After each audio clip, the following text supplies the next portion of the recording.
Live, this is News 12 and NBC 26. News at 6 o'clock. On your side. I just wanted everyone else to be okay. I tried to get everybody else, but I couldn't. That 11-year-old wasn't just worried about himself, but his friends too after Friday's horrific crash. That brave little boy is telling his story for the first time as he and 5 other kids fight to recover. The woman behind the wheel facing a number of charges, including driving with a blood alcohol level 6 times the legal limit. Good evening, I'm Richard Rogers. What a story they have to tell. We'll hear them tell it in about 6 minutes from now. But first, new developments in the leak of classified information and what we're learning about the Augusta government contractor at the center of this investigation. Here's what we know. A top secret NSA report was leaked and published by a website called The Intercept in May. The document details a Russian military intelligence cyber attack on U.S. voting systems before the 2016 election. Soon after, an investigation begins into who leaked that report.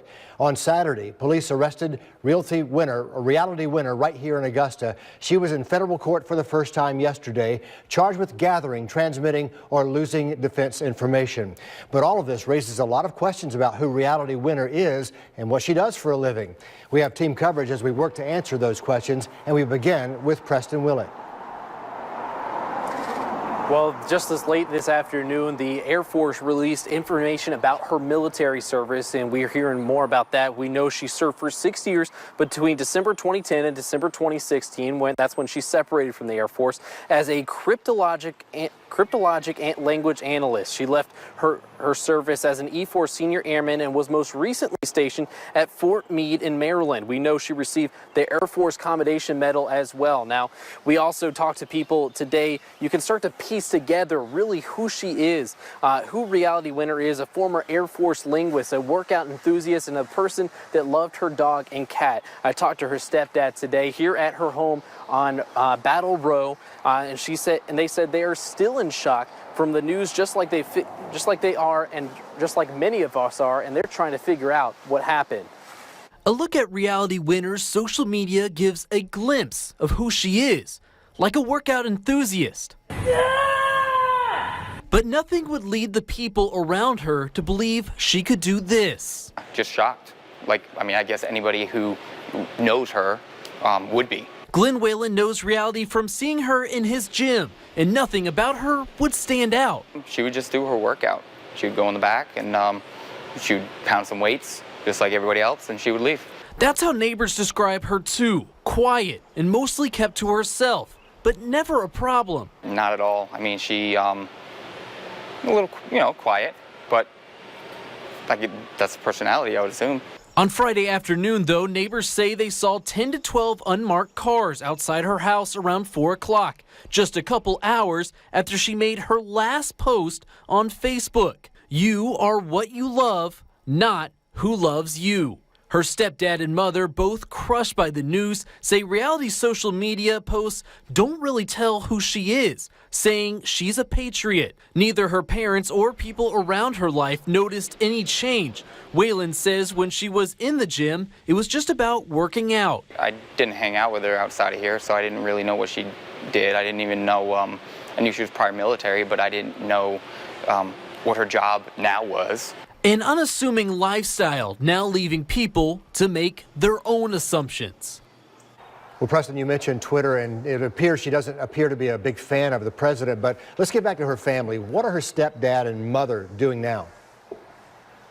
Well, they actually are on their way to Atlanta right now. They just got off the phone with them about a couple minutes before I came on air, and they are on their way to Atlanta with their lawyer, Titus Nichols, an attorney out of Augusta. They will be doing some interviews down there tonight, and then they will be back up here tomorrow, and they will be here Thursday for her next court appearance. I'm sure we'll be seeing more of them in the days ahead as they do those interviews. Thank you, Preston, for that. We know after the Air Force, she did go to work here in Augusta for Pluribus International. On your side's Liz Owens found out she took this job after her military career, giving her access to these top secret documents. That's right, Richard. And the Air Force tells us that Winner's job with them was identifying foreign communication using satellite equipment. And we know that she spoke several languages and that she left the Air Force in December to start work at Pluribus. The Department of Defense is Pluribus International's biggest, if not only, client. The company offers intelligence services. Government contracts show Pluribus has been working with the DoD for at least a decade. One of their intelligence services is language translation, transcription, interpretation, and analysis. Its website states our rigorous qualification screening and detailed interview process ensures that our linguists and language-capable analysis meet or exceed our defense and intelligent community clients' demanding requirements. Russian is one of the language Pluribus states it offers experts in. Winner is accused of leaking top-secret documents about Russia's involvement in the 2016 presidential election. The exact criminal complaint against her is gathering, transmitting, or losing defense information. If she's found guilty, she could spend up to 10 years in federal prison. On Thursday, Winner will be in court to find out whether or not she'll be granted bond. So, Liz, a top secret clearance. Do we know what kind of information she had access to? No, we've reached out to DOD and NSA, and of course they're very tight-lipped about this or anything like this. So we don't know what kind of files she may have had access to. What we do know is that the DOD did take a lot of things from her apartment when they arrested her, including a book on Iran and a non-disclosure agreement. We just got that information into our newsroom just a few minutes ago. Interesting, and the non-disclosure seems to be the center of all this right now. That's what I'm wondering, yes. Yes, thank you. Right now, Winner is behind bars after her first court appearance yesterday. She has a bond hearing set for Thursday. That'll be at 4 o'clock in front of a federal judge. Government investigators examined those leaked documents and determined the reports had been folded or creased, and that suggests the documents were printed and then hand-carried out of a secured space. The agency also determined that 6 individuals printed those reports and believe Winner was one of them. Then they found Winner was the only one that emailed that news outlet known as The Intercept. Now, of course, all this is making news nationally and even internationally. The CBS Evening News and the NBC Nightly News look at the national implications coming up right here at 6:30. Kevin.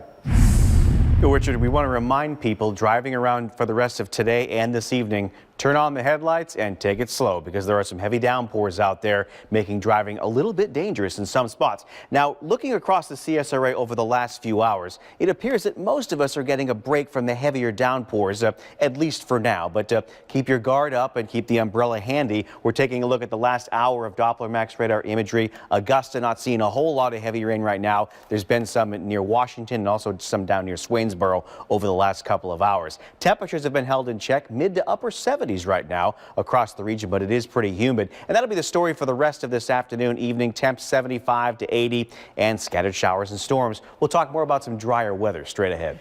Thank you, Kevin. 2 of the 6 children injured in Friday's crash on Columbia Road are in critical condition today. The other 4 continuing to recover right now. The driver, Tara McConnell, sitting in a Columbia County jail on a host of charges. She's accused of driving with a blood alcohol level that was 6 times the legal limit. Columbia County reporter Brooke Zahner spoke to 2 of those kids today who tell her they feel lucky to be alive. I just want everyone else to be okay. I tried to get everybody else, but I couldn't. Even at just 11 years old, all Jeremiah and his sister Madeline Elliott wanted was for their 4 other friends to be okay. There was a few people helping me, and I told them to just go away and help the others because I really didn't need much help.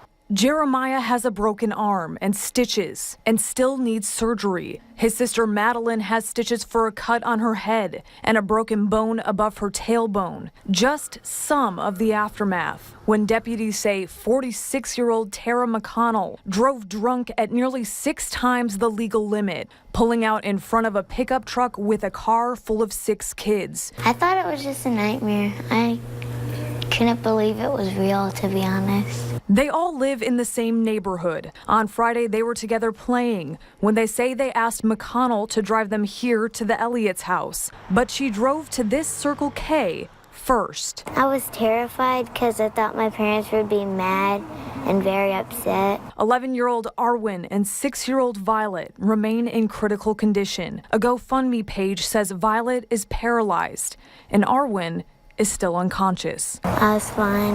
I was just worried about Violet, Arwen, Matthew, and Preston. We had played football right there. Now, painted rocks and vases of flowers surround the Elliott's living room. An afternoon they hope to forget, but a blessing to be alive to remember. And, you know, even after going through all of that, those kids are still smiling. I was there for a couple of hours and they were smiling. They were having a great time. They were in very good spirits considering the situation. What they've been through, such strong spirits there. But what about their mom, Brooke? You said she did not want to go on camera today. She did not want to go on camera today, and as you can imagine, she's still very upset and trying to cope with everything that has happened. So for right now, she's just kind of focused on taking care of the kids, but she did want us to hear those kids' stories, and they did have quite the story to tell. We're glad she allowed us to hear those stories. Brooke, thanks very much.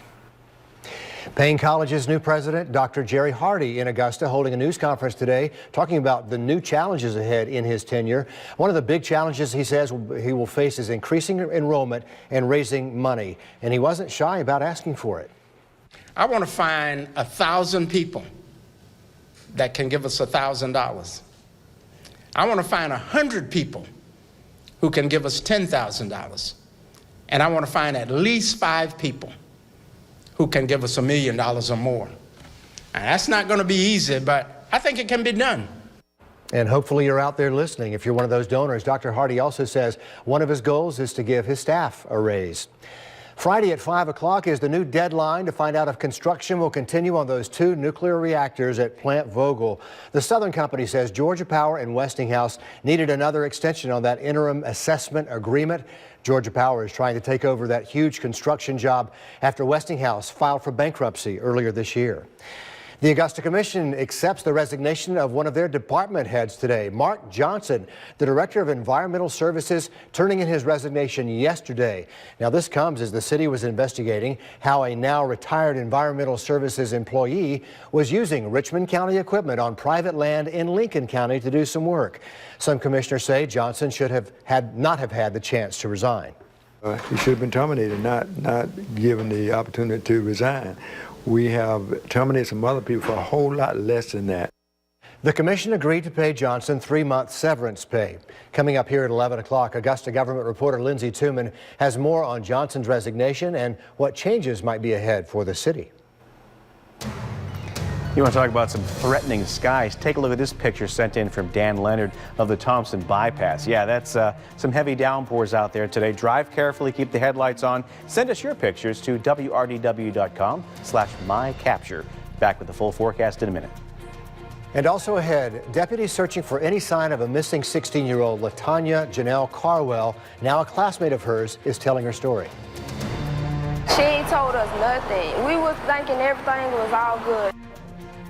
That story coming up right here in 90 seconds.